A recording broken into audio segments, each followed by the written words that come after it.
अस्सलाम वालेकुम। तो आज हमारे पास लेक्चर नंबर 37 है CS 504 का। ये मैंने ना इंडेक्स टेबल निकाला हुआ है शुरू में जो होता है किताब के।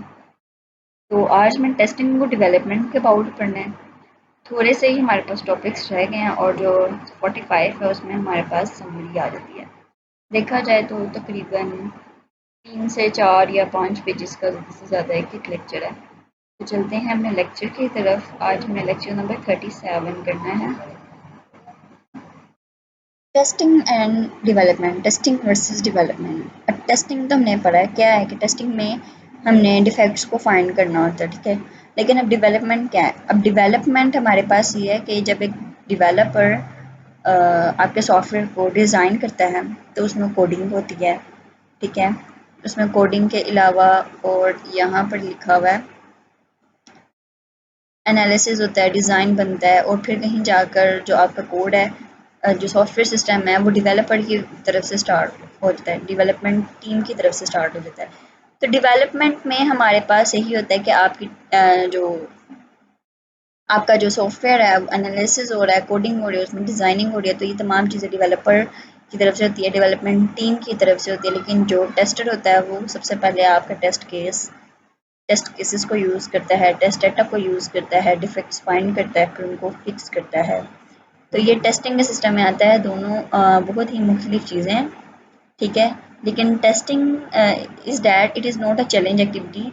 चैलेंज एक्टिविटी टेस्टिंग नहीं है। टेस्टिंग तो वो है कि अगर अगर हमारे पास हमारे डाटा में से अगर कोई एरर फाइंड हो गया तो this is a successful test, ठीक है। तो ये एक चैलेंजिंग तो नहीं ना हुआ। अब यहाँ पर क्या है कि आपके पास एक डिज़ाइनर जो है डेवलप करता है एप्लीकेशन को, जबकि एक टेस्टर जो है वो आपके डाटा को टेस्ट करता है और फाइंड करता है एरर्स को। उम्मीद है इन दोनों के कंसेप्ट्स आपको क्लियर हो गए होंगे। मज़ीद ये जो नीचे डायग्राम दी गई है उससे हम समझते हैं, ठीक है, कि जो टेस्टर है वो आके टेस्टर जो है वो अपनी इमेजिनेशंस को यूज़ करता है, आपके एप्लीकेशन पैटर्न को देखता है, उसके स्टेप्स को डिस्क्राइब करता है और फिर उसकी फंक्शनैलिटी को देखता है, ठीक है। और जो टेस्टर है फिर वो अपने सिस्टम के लूज़ पॉइंट को फिगर आउट करता है, उनमें से डिफेक्ट्स को फाइंड कर देता है। अब ये तमाम चीज़ें तो एक टेस्टर की तरफ से होती है। तो टेस्टिंग क्या है? एक इंटेलेक्चुअली डिमांडिंग एक्टिविटी है और इसका जो लाइफ साइकिल है वो पैरेलल है सॉफ्टवेयर डेवलपमेंट की। अब यहाँ पर एक डायग्राम दी गई है हमें। अब इस डायग्राम में ये हमारे पास एक सॉफ्टवेयर सिस्टम है। इस सॉफ्टवेयर सिस्टम में हमने देखना है कि इसकी एक टेस्टिंग टीम भी है और इसमें एक डेवलपमेंट टीम भी है। अब हमने देखना है कि ये दोनों क्या करते हैं। सबसे पहले तो ये एक फंक्शनल स्पेसिफिकेशन हम इसको कहते हैं कि ये एक डॉक्यूमेंट है। यहाँ से इसकी टेस्टिंग टीम भी है और डेवलपमेंट टीम भी है। सबसे पहले हम अपने डेवलपमेंट टीम की तरफ से आते हैं, जिसमें सबसे पहले डेवलपमेंट टीम जो है वो डिज़ाइन करती है, कोड को एनालाइज करती है और कोडिंग करती है, ठीक है। आपके जो डॉक्यूमेंट है ये है या जो आपका सिस्टम है उसको देखती है, इन तमाम एक्टिविटीज़ को परफॉर्म करती है। लेकिन उसके बरअक्स जो टेस्टिंग टीम है वो क्या करती है? आपके जो उसमें रिक्वायरमेंट्स होती हैं उनको एनालाइज करती है, फिर टेस्ट को प्लान करती है, टेस्ट केसेस को देखती है और फिर टेस्ट डाटा जो है वो जनरेट करती है। सिस्टम जो है वो टेस्टिंग की तरफ आ जाता है जब उसकी डेवलपमेंट जो है वो कंप्लीट हो जाती है, टेस्टिंग की तरफ आ जाता है। और फिर उस टेस्टिंग में क्या होता है कि हमारे पास आपका जो डाटा है उसको टेस्ट किया जाता है, यूजिंग टेस्ट केसेस भी एग्जीक्यूट किए जाते हैं टेस्ट डाटा के साथ और फिर उसके रिजल्ट को कंपेयर किया जाता है किसके साथ? एक्चुअल रिजल्ट्स को कंपेयर किया जाता है एक्सपेक्टेड रिजल्ट्स के साथ, ठीक है। फिर उसके बाद हमारे पास क्या है कि जब हमारे पास डिफेक्ट्स जो हैं वो डिस्कवर हो जाते हैं तो एक रिपोर्ट बन जाती है जिसमें हम बग फिक्स कहते होते हैं, जिसको हम, ठीक है, ये रहा, जिसमें हम अपना बग फिक्स कर देते हैं। फिर हम उस डिफेक्ट को देखते हैं, उसको हाईलाइट करते हैं और फिर हम उसको अपने डेवलपमेंट इन्वायरमेंट में लेकर आते हैं और डेवलपमेंट इन्वायरमेंट उसको देखता है और फिर उसको टेस्टिंग टीम के साथ उस बग को रिपोर्ट करता है, उसको सॉल्व करता है, ठीक है। यही तमाम चीज़ें, ये चीज़ें जो हैं, ये 4 स्टेप्स जो हैं नीचे डिस्क्रिप्शन में यही सब कुछ एक्सप्लेन किया गया। कि आपका जो टेस्टिंग टीम अपना क्या काम करती है और डेवलपिंग टीम क्या काम करती है। उम्मीद है टेस्टिंग और डेवलपमेंट टीम की आपको समझ आ गई होगी, लेकिन आगे ना इसका ये देखें दिया भी गया है छोटा सा डिफरेंस। तो ये आप पढ़ लें कि डेवलपमेंट क्या है, कि डेवलपमेंट एक क्रिएटिविटी एक्टिविटी है, ठीक है। उसके ऑब्जेक्टिव क्या है कि development is to show that program works, कि प्रोग्राम काम कर रहा है। अब एक प्रोग्राम का काम करना तो सक्सेसफुल टेस्टिंग से कोई काम नहीं है, लेना देना नहीं है। एक प्रोग्राम तो काम करता ही है। अब एक प्रोग्राम एक अच्छे तरीके से वर्क कर भी रहा है तो वो क्या बग्स उसमें हैं, क्या उसमें एरर्स हैं, क्या उसमें डिफेक्ट्स हैं, या फिर भी हमने देखना है, ठीक है। टेस्टिंग एक डिस्ट्रक्टिव एक्टिविटी है जिसमें हम ये देखते हैं कि शो डैट द प्रोग्राम, जिसमें जो प्रोग्राम है वो काम नहीं कर रहा, show that the program does not work. उसके बाद हमारे पास क्या आ जाता है,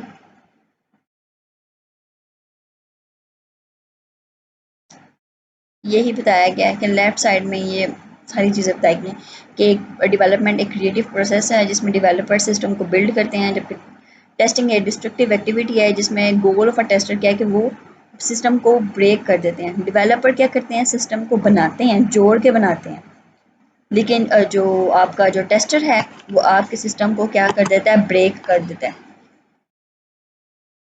ठीक है। और टेस्टिंग क्या है, एक ऐसा डिस्ट्रक्टिव सिस्टम है जिसमें आपका सिस्टम ब्रेक कर दिया जाता है।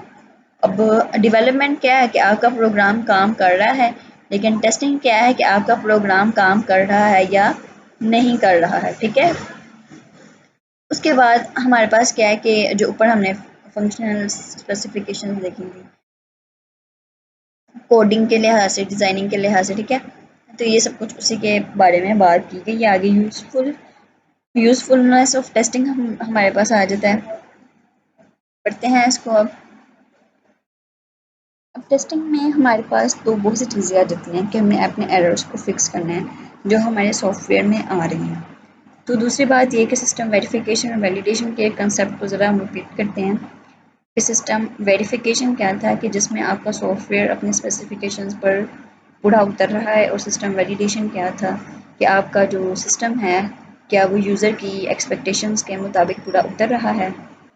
तो ज़्यादा से ज़्यादा इस पैराग्राफ में से कुछ भी नहीं पढ़ने वाला, हम ये टेस्टिंग और सॉफ्टवेयर के फेजेस को देख लेते हैं कि सबसे पहले रिक्वायरमेंट स्पेसिफिकेशन, फिर सिस्टम स्पेसिफिकेशंस, फिर जब ये दोनों डन हो जाते हैं फिर हमारे पास टेस्ट का जो प्लान है उस पर एक्सेप्टेशंस आ जाती हैं, फिर सिस्टम डिज़ाइन और फिर सिस्टम इंटीग्रेशन का प्लान, फिर सिस्टम डिज़ाइन के बाद डिटेल डिज़ाइन, फिर सब सिस्टम इंटीग्रेशन प्लान आ जाता है, फिर कोड यूनिट टेस्ट आ जाता है, ठीक है। ये हमारे पास फेजेस हैं तमाम, लेकिन हमने इनकी डिस्क्रिप्शन पढ़नी है कि टेस्ट फेजेस की डिस्क्रिप्शन में क्या है। ये बहुत इंपॉर्टेंट है, आपने इनको अच्छी तरह से पढ़ना है और याद भी करना है कि यूनिट टेस्टिंग क्या है। अब यूनिट नाम से मालूम होता है कि हमने एक एक कंपोनेंट को अलग-अलग से टेस्ट करना है, ठीक है। Testing individual components independent of other component.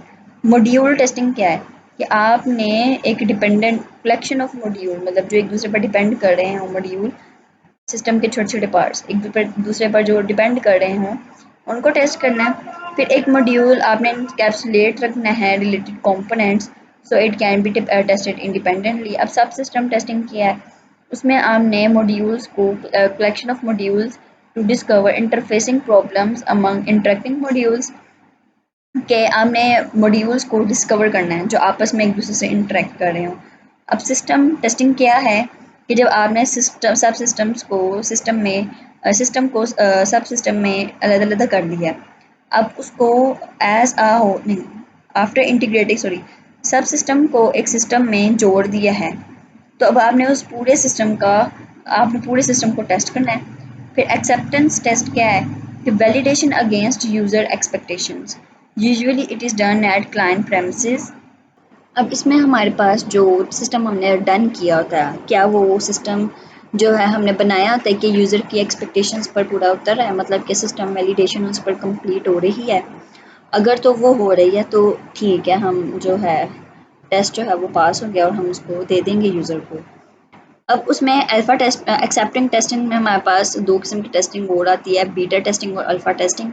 अब अल्फ़ा टेस्टिंग क्या होता है कि बजाय ये कि आप अपनी अपने सॉफ्टवेयर को मार्केट में ले जाने के बजाय आप उसको इन हाउस टेस्ट करें, ठीक है, और फाइंड करें कि उसमें एरर क्या है जो आपने जो इन हाउस टेस्टिंग करवाई है जिस सॉफ्टवेयर की। अब बीटा टेस्टिंग क्या है कि जो आपने एक सॉफ्टवेयर बना लिया है, अब आप उसको इन फील्ड जो है वो प्रोडक्ट को अब टेस्ट करना चाह रहे हैं, ना कि आप उसको बाहर कहीं लेके जाएं, ना ही कहीं आप उसको मार्केट में इंट्रोड्यूस करवाएं। आप खुद ही मतलब बाहर से कस्टमर्स को पकड़ें और उनको ये जो आपने जो प्रोडक्ट बनाई है या सॉफ्टवेयर बनाया है उसको टेस्ट करवाएं, ठीक है, और जो फिर उनको इस्तेमाल करते हुए अगर कोई प्रॉब्लम आती है तो वो आपको बताएंगे और आप उसको ठीक करें, ठीक है। तो ये एक्सेप्टेंस टेस्ट आ जाता है, अल्फ़ा टेस्टिंग आ जाती है और बीटा टेस्टिंग आ जाती है।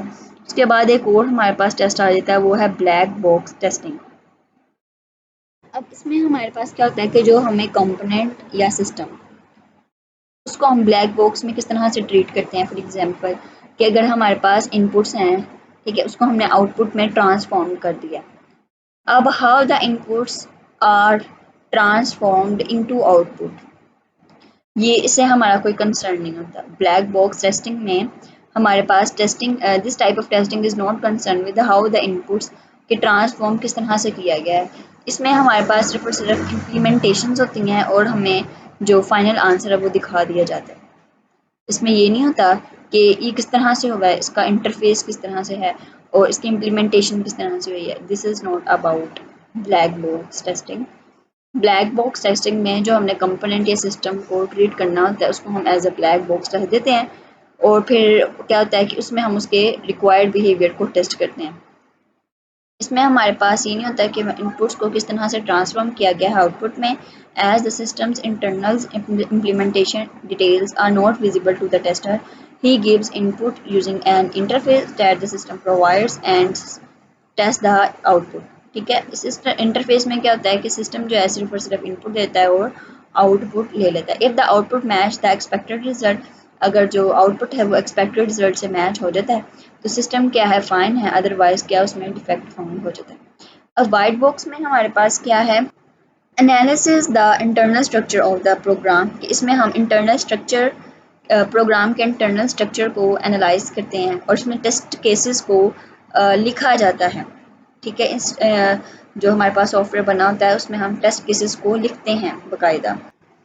अब वाइट बॉक्स टेस्टिंग को हम स्ट्रक्चर टेस्टिंग भी कहते हैं, हम नाम से भी पता कर सकते हैं कि इसमें हमारे स्ट्रक्चर को इनसाइड द स्ट्रक्चर देखा जाता है कि किस तरह से जो सिस्टम है हमारे पास अंदर उसका इंटरनल स्ट्रक्चर किस तरह से काम कर रहा है, उसको किस तरह से डिज़ाइन किया गया, उसका कोड किस तरह से बनाया गया, डॉक्यूमेंटेशन किस तरह से हुई है, ठीक है। हम यहाँ पर इंटरनल स्ट्रक्चर्स को वेरीफाई करते हैं प्रोग्राम के और टेस्ट केसेस को देखते हैं, ठीक है। That can test the structures, जो इन स्ट्रक्चर्स को टेस्ट कर सकें। स्ट्रक्चरल टेस्टिंग को वाइट बॉक्स टेस्टिंग भी कहते हैं। अब इन दोनों में क्या फ़र्क है कि ब्लैक बॉक्स टेस्टिंग जो है वो इनपुट लेता है और आउटपुट देखता है कि क्या आउटपुट हमारे एक्सपेक्टेड रिजल्ट से मैच हो रही है या नहीं हो रही। अगर नहीं हो रही तो वो डिफेक्ट है, अगर हो रही है तो वो सिस्टम क्या फ़ाइन है। लेकिन जो स्ट्रक्चरल टेस्टिंग है, वाइट बॉक्स टेस्टिंग है, उसमें हमारे पास क्या होता है कि look inside the system and evaluate what it consist of and how it is implemented. अब इसमें हमारे पास क्या है, effective testing. The objective of testing is to discover the maximum numbers of defects. हमने डिफेक्ट्स के नंबर्स को find करना होता है विद द मिनिमम रिसोर्सेज, बहुत कम रिसोर्सेज की से हमने अपने डिफेक्ट्स को फाइंड करना होता है। जैसे कि मैंने भी आपको मैथमेटिक्स की एग्जांपल दी थी, तो अगर हमें देखना है कि वो बराबर हैं एक दूसरे के तो वो एक दूसरे के इक्वल आ जाएंगे। जैसे मैंने ए यूनियन बी की समझाई थी पिछले लेक्चर में, तो अगर उन्होंने सेम आना है तो वो एक एग्जांपल से भी सेम आ जाएंगे। और अगर उनका जो सेट है वो एक दूसरे के बराबर नहीं होगा, दोनों condition left hand side right hand side के बराबर नहीं होगी, तो वो एक से भी अनइक्वल आएगी और चार से भी अनइक्वल ही आएगी, ठीक है। अ गुड टेस्टिंग क्या है कि much more than running the program after a few times to see whether it works or not. A good tester carries out through analysis of the program device tests that can be used to test the system systematically and effectively. Problem is here to how to develop a representative set of test cases that could be, बस इसमें से ज़्यादा कुछ भी नहीं पढ़ने वाला। जो समझने वाली चीज़ थी black box testing, white box testing, वो हमने अच्छे से समझ लिया है। आपने इनका डिफरेंस याद रखना है। बाकी अब मिलते हैं इंशाल्लाह अपने लेक्चर नंबर 38 में। दुआ में याद रखिएगा। अल्लाह हाफिज़।